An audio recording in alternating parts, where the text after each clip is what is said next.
Bonjour chers messieurs et madame, bonjour aux internautes, bonjour avec des couronnes aux fidèles assistants de cette mission Moulia Batalhadora, qui est pour moi, qui est pour vous et qui est pour nous tous. Et bienvenue une fois encore de plus à l'édition d'aujourd'hui. Par la grâce de Dieu, il a permis que nous puissions frapper la porte de l'église et les assemblées de Dieu. Je vous ai dit que la femme Moulia Batalhadora, moi, votre servante, Inácia Mauricio da Silva, c'est par la grâce de Dieu, quand il nous donne la force, nous puissions frapper le porte par-ci, par-là. Aujourd'hui, nous avons frappé la porte de l'église et les assemblées de Dieu pentecostales, le ministère de Kazenga, qui est à congrégation Rehoboth, fonte de Agua de Vida, qui est dirigé par le pasteur Timothée. Le lot tokolobela sije bananzambe na ibisa kibino que nazwa ki ba message na bino parce que monde internet nous sommes toujours branchés pour l'actualité. Nazwa ki ba message na bino ici kozali ozape collaboratrice na biso Madobi Kebo tokolobela ngo lelo zala kimia orozwa réponse na question na yo. Tokolobela évangile ya Nzambe lelo, l'évangile de Dieu. Ezokende le modèle nini? Batu bazui évangile en Nzambe selon les écritures batiango à côté parce que bazui ba poche na bango parce que misusu bakomi ko luka Nzambe pona ba bien financière biso surtout to yebi yango lelo musala Nzambe ezotambola lisusu te ndenge ba écriture ekomami. Je vous ai toujours dit, peuple de Dieu, to akana guide moko qui est les écritures, la Bible. Ozolobela biso surtout et en tout ce qui concerne la parole de Dieu. Nazanga Mokote, invité Nabiso à l'Elon et Lobaki, tout frapper porte à l'église, et puis c'est lui-même le pasteur Timothée, il faut les biso porte, tous à l'attentif pour tout répondre à la question Moko. Bonjour, pasteur. Bonjour, ma sœur. Merci pasteur ndenge na accueil ndongo ya bibiso nzamba zwa lokumu parce que na lobara toujours na bato bolanda biso hein ngana za wana pona bino mais zo dépendre pe ndenge ba pasteur ba fongola biso porte mais loni esalaki que pasteur Timothée fongola biso pour na facilité nyos porte eza premièrement ouvert eza pour la gloire en Nzambe parce que to bengami to prêcher évangile yango porte fongamaki yango tous ensemble lo to loba de la part de Dieu. Merci beaucoup, Lelo Tokolobela, de la part de Dieu. Quand nous disons de la part de Dieu, nous voyons les grands serviteurs de Dieu, notre Père.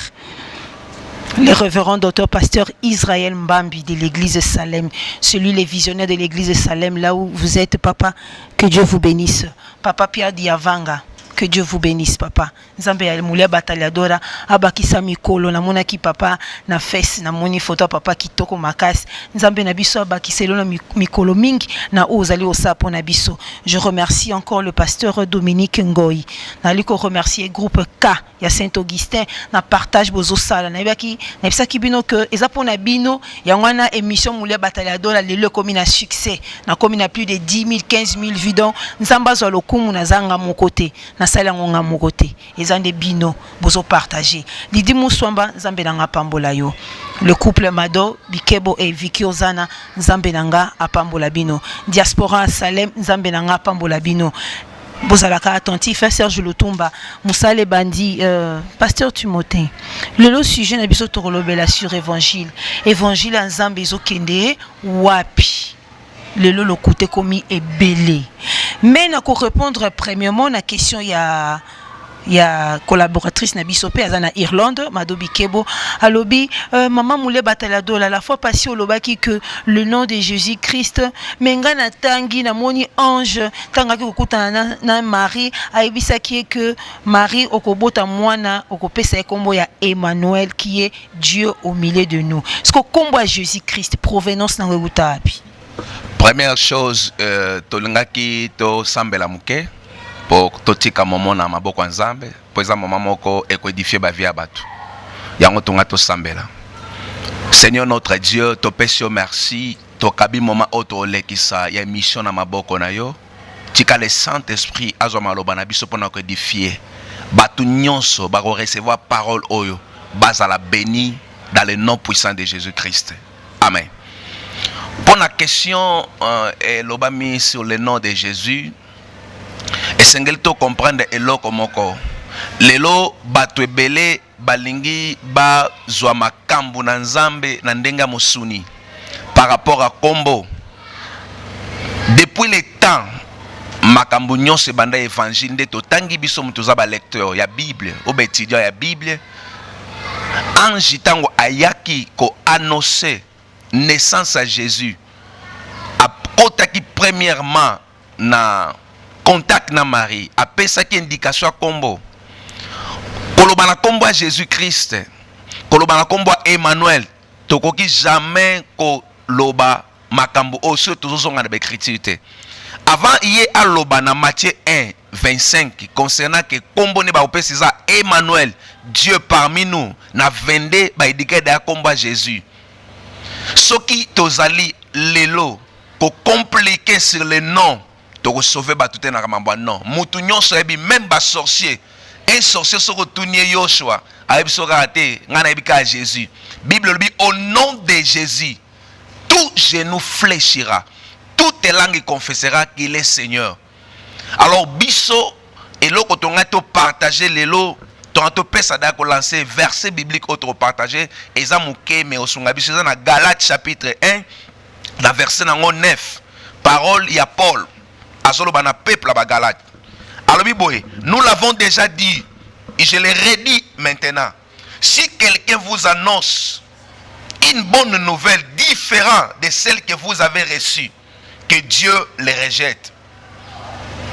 Paul awa alingi alobela biso concernant évangile mususu. Le lotorom na ba sorte belé ya évangile. Batu balingi ba confondre évangile pire na évangile ya kolokota. Ce qui tolobi tozonga na message. Oh Christ a teyaki. Christ a qui pas établir royaume.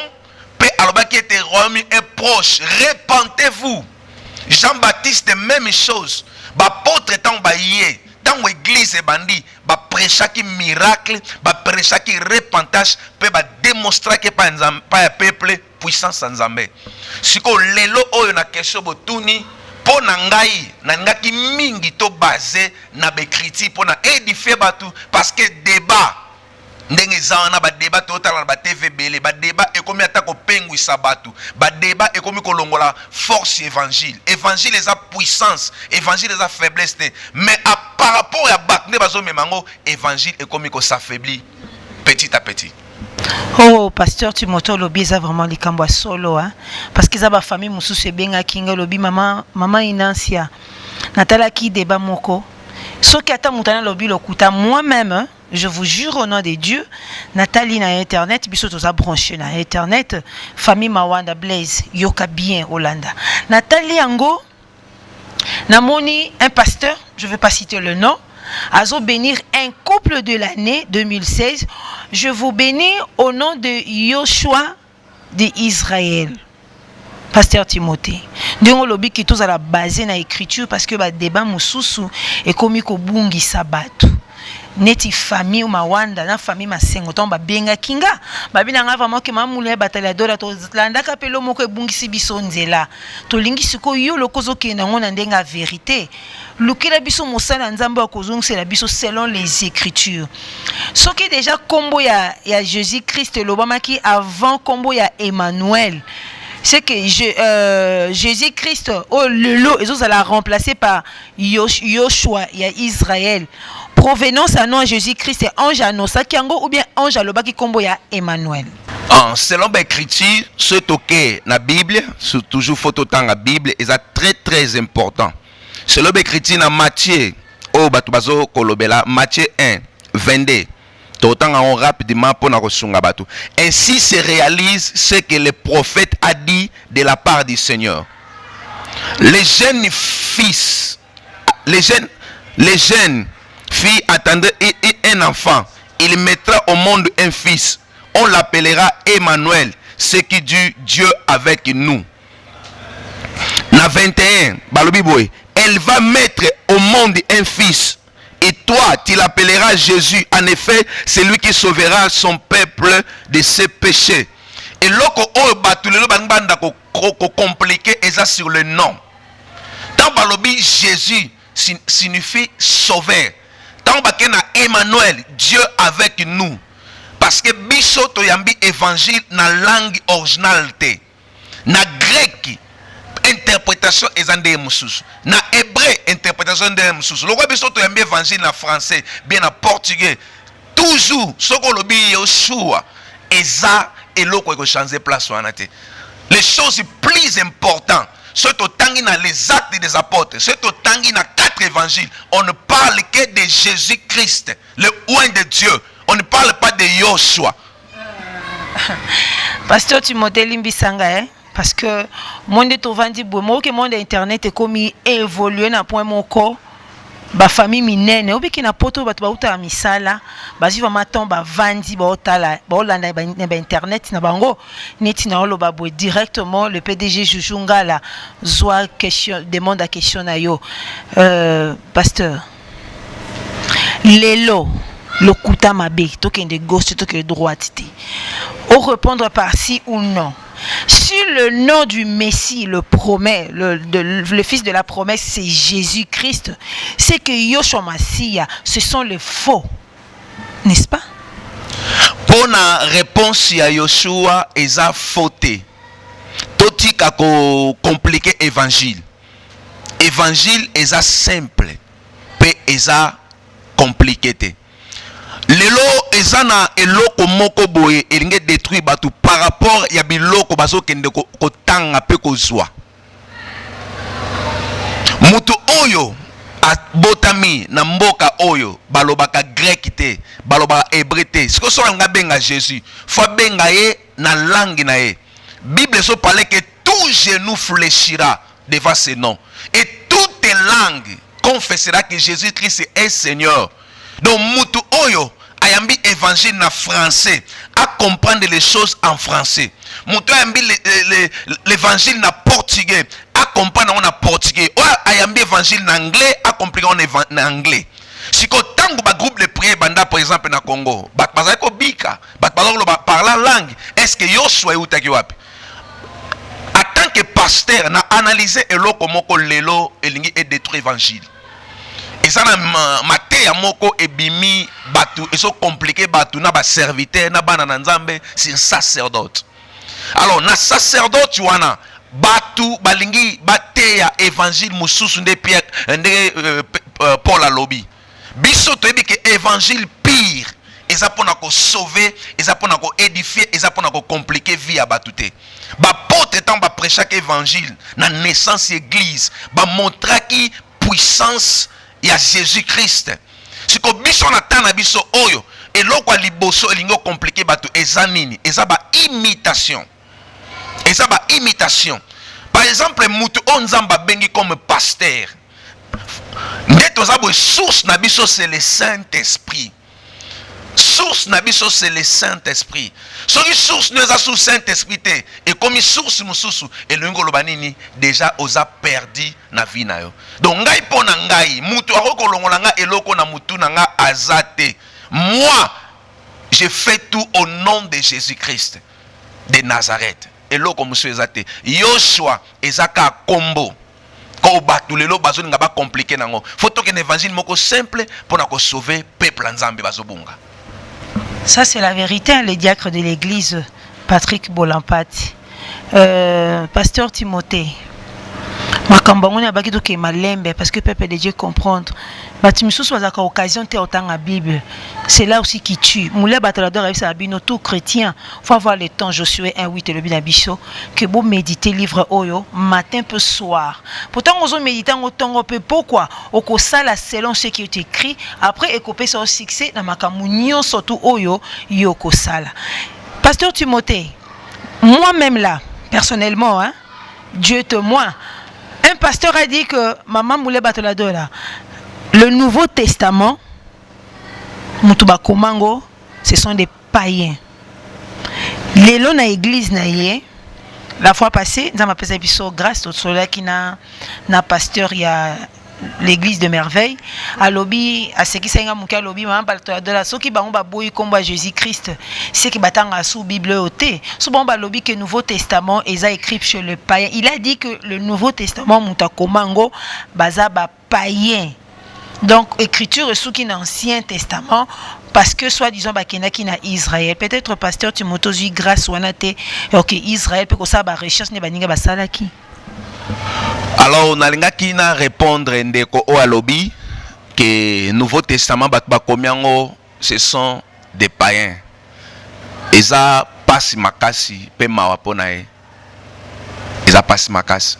Premier des choses, tout le monde a 4 évangiles. Tout le monde a division nango na 4 évangiles. Tout le monde a Matthieu. Matthieu c'est quelqu'un qui a tambolé na Christ. Marc aza disciple d'apôtre. Luc aza disciple d'apôtre qui a tambolé na Paul. Pe Jean eza mutu o a tambolé na Jésus. O bazaki ensemble, baléaki ensemble. Parce que soy o ebisinga ke Nouveau Testament ba komaki yango epai ya ba païen eza pasi makasi. Eza pasi makasi. Lelo na mondi na siècle 21 makambo eza évolué.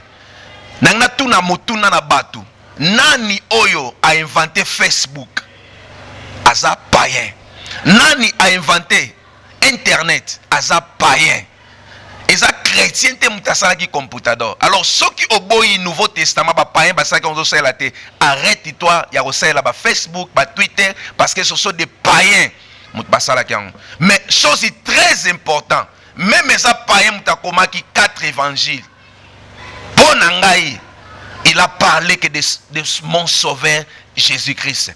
Et ça la païen mutakomaki, et ça la chrétien. Les choses très importantes, j'ai reçu les salis na ba écriture wana. Donc nakoki jamais ko rejeter. Pasteur Timothée nzambe sozo pesa biso makasi foto komisaka ye. Foto komisa nzambe na nyonso azosala pona mulie batali adora. Tana zoloba kitoko komisa nzambe na nyonso azosala pona mulie batali adora. Na monaka a pasteur la Formosa Gabriel da Costa de l'église unie sous la création na musala munene o asali pona émission o nzambe na biso apambola yo. Nazomona diaspora Salem isika bozanzamba pambola bino. Grâce ma fille na partage, continue évangélisation. Nzambe nanga ako pambola yo vraiment. Pasteur Timothée, évangile à lelo et comme kenda côté peuple de Dieu va comme bunga le côté comme trop comme si monde est démoniaque comme kozwa et comme kozwa plus place que comme Jésus-Christ parce que ba genre a ba délivrance ba genre y a ba même prédication lelo ba genre y a ba enseignement et comme bungi sa bana nzambe si ko provenance à makambo wana bato baza ko introduire makambo wana mais batanga apikaka Bible. Ce qui est plus grave, batanga rapikaka Bible. Makamona bango bazwala ngo succès nango ezali wapi pour na ko arriver à point ya ko kosa pour mona que église mobimela plus de 500 000 personnes. Vraiment, ils a participé ma. Et sengel to ba eloko moko za très important en évangile lelo. Mensonge eza arme moko puissant diable azo salela pana bato. Et loko ozo saela le loko évangile est en désordre des anini. Et ça par rapport à la vocation. Vocation est très important dans la vie à batu. Les lois est en batu mususu des bibles je expliquer parce que tu as 3 sortes d'éniques. Tu as énique qui osa pire pena. Tu as énique au bâché énique. Puis tu as énique mususu yemoka métier. Donc tous les pasteurs, les pasteurs, oyo lelo bazo même évangile, baza sou ba envoyer nzambete, baza ba envoyer oyo ya Satan, bazo ya pona ba détruire évangile. Et ça na bato belé lelo oyo, bazo comprendre le remonter. Lelo ton na la muke na ton na une église na comme na bureau, na bani ko raisonner loko moko. Na bi les jours oyo, ba pasteur na monde, ba comprendre de prix oyo Christ a payé qui na croix. Pour sauver l'humanité, il faut sérieux pour l'évangile. Et ça, il y a des gens qui ont un théâtre, mais il y a des gens qui ont un partir de message à Jésus-Christ, c'est bien ouvertement. Dans Jean 8:32. Alors, vous connaîtrez la vérité et la vérité vous affranchira. Vérité, oh, il faut affranchir moto. Vérité, c'est quoi? La vérité, c'est Jésus-Christ. Évangile à l'élo, nazolo bango en tant que mosali nzambe. Évangile à l'élo, ezan elo comme que salami. Ezan batebele azo porter évangile au côté virus. Même ndetoza botona ordinateur. Même mouto inventa qui ordinateur. Ce qui ordinateur est côté virus. A perdre makambo belé na kata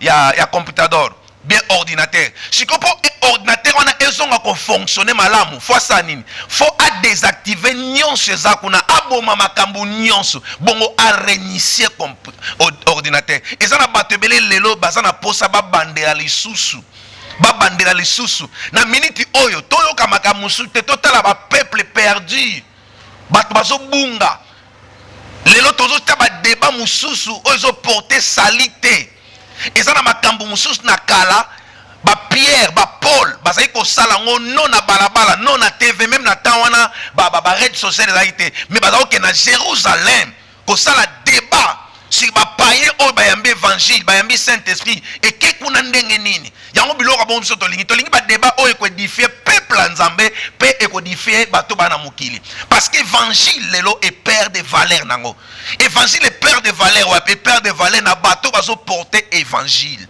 tous ont un évangile pire évangile oyo sauvaki bato mikoleleka ki évangile a théâtre te évangile a makamusus te lelo délivrance et comme ko troubler bato tozaka na 5 ministères toi na ministère pastoral évangélique apostolique doctorat peut toi na ministère apostolique siko ministère à délivrance et outi wapi et bimi place ni na be critique nini mutu musu a communauté na za na ministère ya délivrance excusez-moi pasteur Timothée c'est que les londés na ça qui peuple de Dieu bozala attentif l'autre zana chaud parce que au manayipsa qui bino que o etala maramba politique ba homme politique ba betela tolo ce qui concerne aussi la parole de Dieu aussi a suscité ses serviteurs pour te défendre combat Jésus-Christ.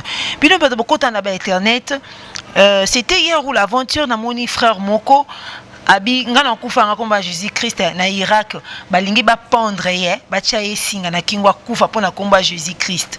Donc kombo na to betela ngotolo oyo lelo le monde de ténèbres izolinga étouffé peut-être parce que Satan a comprendre que na komba Jésus-Christ ndé akimaka. Yango nazolinga ko étouffa ngome et kokate. Peuple de Dieu to landa malembe na mo kwa le pasteur Timothée a chauffé vraiment donc tous à l'attentif na pour ça message na bino vraiment beaucoup pour et puis ça ka elon na émission na biso mulia bataladora pasteur Timothée pasteur au toucher point ya ba délivrance surtout les kambouana ya délivrance mais la Bible aussi dit que na temps ya souka l'antichrist akoya le faux prophète bakoya surtout kawana ya délivrance ba église de réveil ezosa makambo soni muto sa délivrance azo simba na libumu ya mama azo simba le parties intime ba genre on a délivrance olobani ni pona peuple de Dieu na lingiti bana nzambe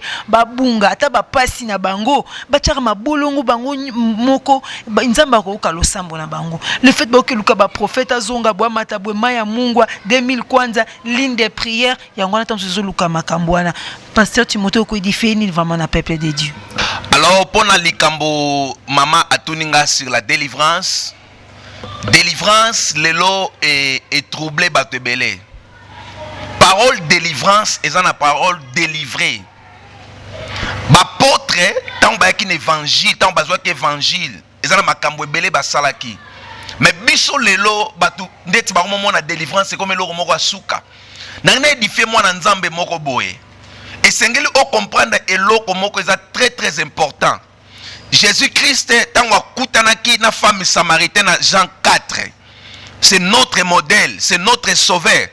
Lisolo ya Jésus-Christ na femme samaritaine e bandaki na lisolo ya mai.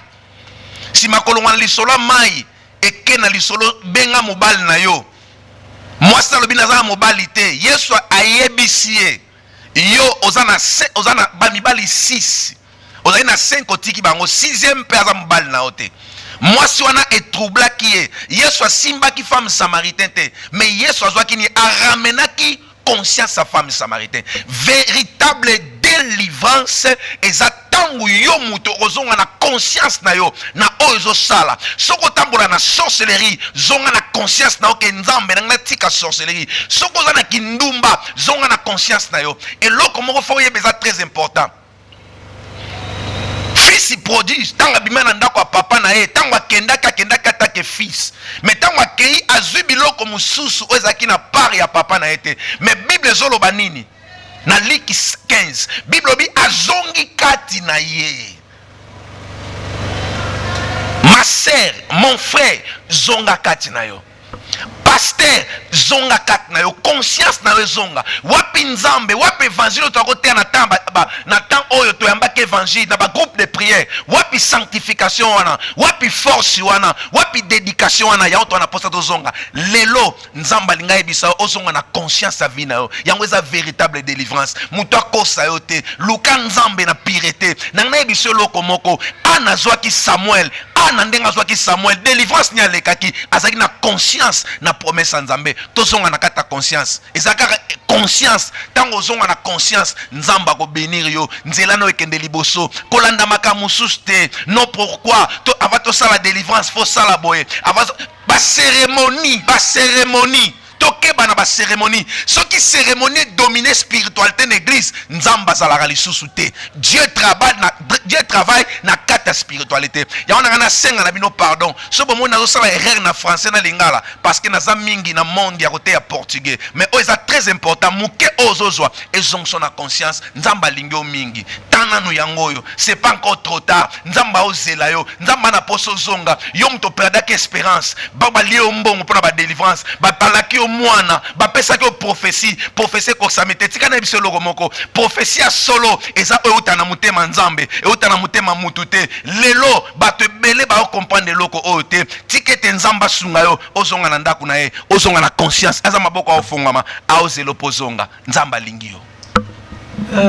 Pasteur Timothée, les Écritures aussi a dit makomi lobi na musala ba apôtre Philippe tonga kenai côté na Samarie balobi que quand les apôtres prêchaient ba démon e baneki pe ko bima na kati ya mutu soki mutu atana kanya ko bota ndenge pasteur alobi pona ana nécessité ko bota peut-être ça quelque part la stérilité mais nous avons aussi des démons qui incarnent dans notre mutu nous ça la kindumba inconsciemment éviter que ça la kindumba c'est un démon il y a impudicité démon ils ont nécessité ko bima il faut passer la délivrance parce que le diable a lié ba tout délivrance ça aux autres délivrer mutu na kati ya mabe na kati ya cachot l'ennemi le là quand on rappelle de Dieu ce n'est que le Satan. Et ce n'est que Satan lui-même. Agola, psycho, apôtre, pour sa délivrance. Lobi Philippe quand il prêchait, Pierre aussi quand il prêchait, Paul aussi quand il prêchait, démon, et puis ganga, c'est les Écritures dans l'acte aussi. Alors, pour makambo oyo maman nangai ma sœur azolo c'est très important. Tout compliqué makambo te. Philippe soka ningisa ki Samarie ezaki par rapport à message.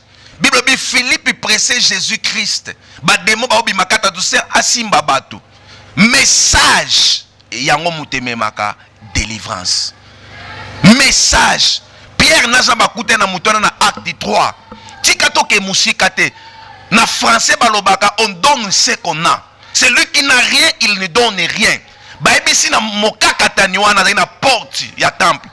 C'est tout ça na orte, tout ça na argenté. Ce que j'ai au nom de Jésus-Christ de Nazareth. Lève-toi, marche. Moutouana a télémaki, à côté na contact na foi na ye. À côté na contact na foi apôtre. Faut to comprendre de l'oromoko délivrance c'est par la foi. Tant ba théâtre ezo salama, Dieu ne peut jamais agir. Nzambe akumi samake sika comme on les a glorifié. Faut to be l'oromoko diacre. Philippe na Samarie akenda kateke diacre. Philippe Babengi évangéliste na acte 21 mais na acte 8 Babengi diacre au monde a preuve tant a té évangile comme pendant au monde Simon magicien ezaki facilité pour Philippe ezaki kamoko de ba joie yango parce que mutantan ba puissance ezo se manifeste ba benga de yake o eza puissance nzambe mais tant Philippe a côté une action a même une véritable délivrance Simon est mort comme pesa na minute autour na ba Simon belé faut boya comme pesa Philippe a télémi déjà na minute oyo yo muto bunga kinzela tala bisengo mokili oyo ekoboma batebele évangile ko lokota ekoboma batebele nzambe aza nzambe amawa zonge pana nzambe délivrance ya solo et salamaka délivrance ya solo esalamaka mikolo ezo ya so nzamba sungi tokolakisa bato nzamba délivra na ministère au travers sa puissance. Parce que évangile à l'élo et l'eau que ça la mine évangile les a propagande évangile cause la propagande évangile les a publicité véritable évangile Christ faut à la glorifier Bible dit tant on la glorifier batu nyos bakotala ye bakozala rayonner tala pona Jésus ndé balobi na portugais olia para Jesus faut miss na biso za braquer par Jésus longwa kozala fanatique ya mutu tika ozala un disciple accompli afin que gloire nzambe se manifeste pona likambo délivrance nzambe a délivraka mais nzambe a délivraka komba nzambe a délivraka so kombo neza glorifié ce qui kombo nzambe za glorifié ako délivrer yo na tant otozali komi pesa te mosali na nzambe ozana pela nzambe nzamba bengi yo nzamba lingi yo tala lelo zala biloka bapaya ozo souffrir ozolala pongi te osala ba sacrifice vina we baby parce que ozo tambola mabe tika makambo ko tambola na vie faut te beloko moko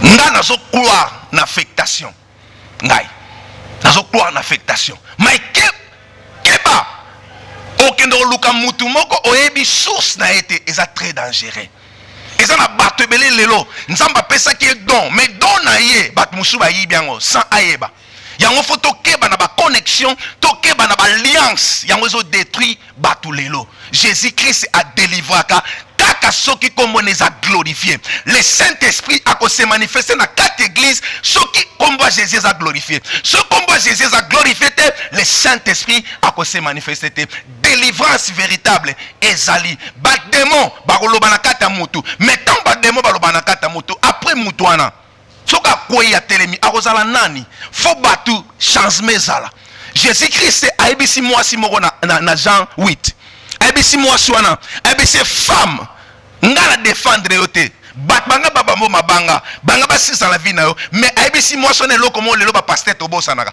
ba pasteur lelo tolingi ko délivrer peuple nzambe na maboko ya diable mais tozo orienter peuple te comment garder la délivrance aibisi mwasi wana va ne pêche plus pour eloka mabe la ote et ça la batebele baso garder délivrance te faut to laksa peuple nzambe délivrance peut to laksa peuple nzambe eloko ni baben ko garder délivrance a solo ezalaka nzamba délivraka na puissance na ye mais to changer message na biso message to yango lelo yango zo sa ke nzamba se manifester sur te na quatre église message ni to te peuple nzambe lelo tozana posa message te yama nzamba ozala glorifier changer ka ndenge na message nzamba ko se manifester na église bible bete nzambe asalaka quand il veut na temps oya lingi soki nzambe a délivrer ki batu na temps ya actes des apôtres akoki pe ko délivrer batu na temps oyo pasteur Timothée toki malembe papa sikoyo tango pa yozoloba sur pour na ko expliquer peuple nzambe délivrance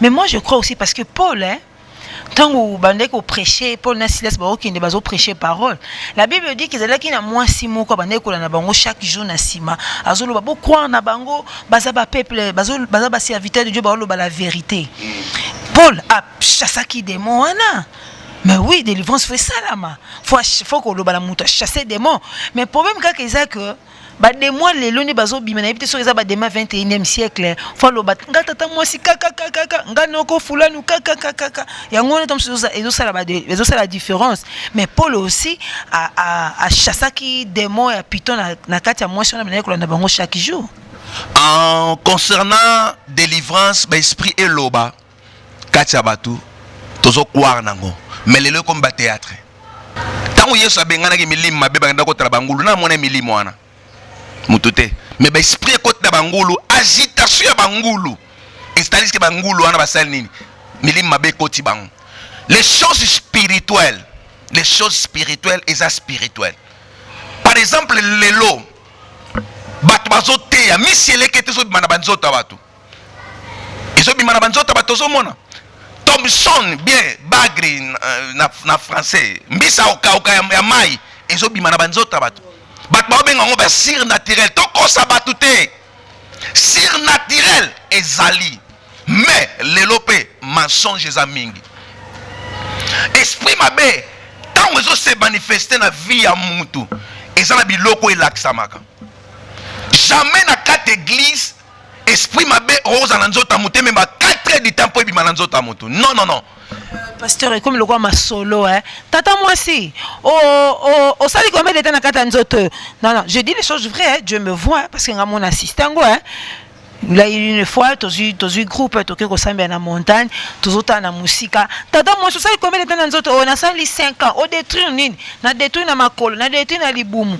Hein, surtout ma Kambouana vraiment. Oui, délivrance c'est allé pasteur Timotolobi, c'est parce que c'est les écritures. Ce qui diffère vraiment peuple de Dieu qui dit là wana na ba genre wana ils en faux pour bazo bunga. Sona mi bazo bunga. Ils a pas si même la tanga ba liste ba toi pai. Bazé belé basi mabale kufi quoi ba délivrance ba prophète. Tozana moi si mon église à nzamba salake grâce. Moi nzamba salake grâce tango yaki une église awa azaki na ba mari de nuit. Ba mari de nuit wana lokolo ba umelaki pendant 5 ans na vie na ye, ba oma se manifester pe na moi. Azo sukola basani aye penado aza sous femme de mari de nuit, comme mari de jour, aya salne rapport sexuel sukola basani. Tango yaki awa na église pa na biso na Rehoboth, na yambaki na sola ki na ye. Na yebisa ke loko moko boye. Luka kaka oppositionner vie na yo na Christ Jésus. Lelo eza na bato ebele position na bango spirituellement eza bien te. Tango ye awa esinga pasteur na autre église moko, ba yebisa nga loko na za na 5 mari de nuit. Chaque séance ya mari de nuit moko 60 000 kwanza. 60 000 kwanza. Et ça, ba $250. Ngana ebise awa nzamba ko délivrer yo. Mais ngana lo banoka parole mo boy et ko renouveler vie na yo okobala. Avant une église pendant une année. Tant avant une année, lelo aza marié, aza suna esprit na te sona na tuna. Est-ce que ba mari de nous baza 4 na ba lobaki, ba gangaki ba tiki vine lelo bali. Tokende kate na côté moko. Jésus-Christ a bengana ba esprit ebele na Bible, mais ba esprit wana to mona bango te. Tondimi ke milimo ko loba ma ekomate lokola doctrine na église. Lelo milim mabe ezo bime comme le doctrine. Donc pasteur soka dimanche sali délivrance, so milim mabe bimite nzamba se manifester. Manifestation Saint-Esprit et na ba forme ebele. Akoki ko délivrer mutu to moni esprit bimite ekei, akoki ko délivrer mutu esprit et lobby. Mais esprit ko loba na kata nzota batu. Banda ko landela ba via batu na esprit loba pa na bango. Ni ne salama na vie na bango. To mona ngote. Donc Bible lobby esprit mabe e bimana kata mutu ekenda ko pema. Si melinga ezonga. Donc les choses très importantes, totika théâtre. Jésus-Christ est azana nzela, azana posa église bika. Mikoleleki na lelaki mingi na prière. Nzamba ibisinga Timothée mon serviteur. Mon peuple n'est pas préparé. Nako sala nini. Mon peuple baza préparé te. Ti wapi torola la pongi, ti wapi milimo bato ebunga. Retournons-nous à l'évangile pour na ko édifier peuple nzambe. Yo muto bunga que vous avez déceptionné par na bato. Zonge pa na nzambe. Luka nzambe nzamba lingi yo. Luka nzambe ko kansate ba pasteur nyos bazande mo ba pasteur ya solo bazali. Jésus-Christ aloba na Matthieu 24 10 à 11. Aloba ki ete na temps auto kozala oyo ba faux prophète ba hotelema. Bo lingo ba te ko kita. Pe ba ce que ça possible ba eli ba ko bunga nzela. Et ça na ba Eli ebele lelo ba bungi nzela pona ko interpréter pona ko luka batu. Bible lobi nini talela ozana ngo nzamba otika ote. Pasteur soko te akasali te ya sali mosala nzambe nyo sazana message moko nzamba pesier. Ko bungi sa message wana te. Ozako te asi la repentance, ote asi repentance te poani. Ozako te asi nini photo te a peuple nzambe afin que batu babika. Tant nazo ko to baboye, nazo ka passe na mutema. Nzamba otali sanga batu ebele na minute oyo ba bungi nzela ba vanda na ndaku alukasu nzambe te parce que vine ebeba, parce que ba déception na ye, parce que libala ne kufa. Nzamba lingi bino mingi. Et mission oyo et yaki po édifier yo. Même si ko zali na monde entier, partout zo landanga, eza voya nzambe, eza nzamba zo benga yo, eza nzamba zo telemisa yo, mutu moko tabikisa ki yo, mais c'est Jésus-Christ mutabika ki na croix pona bomoi na yo. Nzamba zo. Vraiment le nzamba zo lokumu na bande ko senga nzamba tindi biso basala nzambe be pour peuple de Dieu, bazo vraiment édification. Na ba question na bino, na bandi bino mo bozo biyano. Eza likambo ya makasi vraiment. Pasteur Timothée a expliqué bino clair na ba écriture, bokende gauche te bokende droite te. Yum to va na ndako telema. Nzambe baluka ke na ndako te. Paul alobi to sangana. tous exhorter biso na biso, tous fortifier ba fort ba que nos simba ba faible pour to telema ndenge pasteur Timothée lobi wana nzamba na posa peuple de Dieu à préparer enfin que reine à Jésus-Christ et ya eloko nyonso ya rane bandeli pe suka nango pasteur Timothée il ba suka pona bana nzamba zolanda soki nzamba permettre to kokuta lisusu soki nzamba permettre parce que vie eza maboko nzambe liloba nanga suka eza nzamba pambola mabota nyonso balandi biso na pesi mbote na batu nyonso o balandi biso liloba nanga suka ezali soki bolingi bo contacter biso partout dans le monde numéro na biso ezali 00244 926 01 11 83 00244 926 01 11 83. Soko bengi biso même prière na musika to robondela pona yo. Bible zo parler Daniel a fongola ki fenêtre vers Jérusalem. Nzamba sala ke fongola porte no fongola fenêtre no benga biso to robondela pona na musika nzambe na biso ako toucher yo pe ako bikisa yo na kombo na Yesu Kristo. Nzamba pambola bino. Merci beaucoup vraiment le pasteur Timothée na cueil na yo. Pasteur Timothée Adelario KB olobaki ke KB yo moko yebi signification nango nzambe na yebi motemba les assemblées de Dieu toza awa précisément la congrégation ya Kazenga oye bengami fonte de yagwa de vida lui-même qui est l'eau de la vie c'est Jésus-Christ eza localisé awa na Kuka. Ils ont une référence trop facile.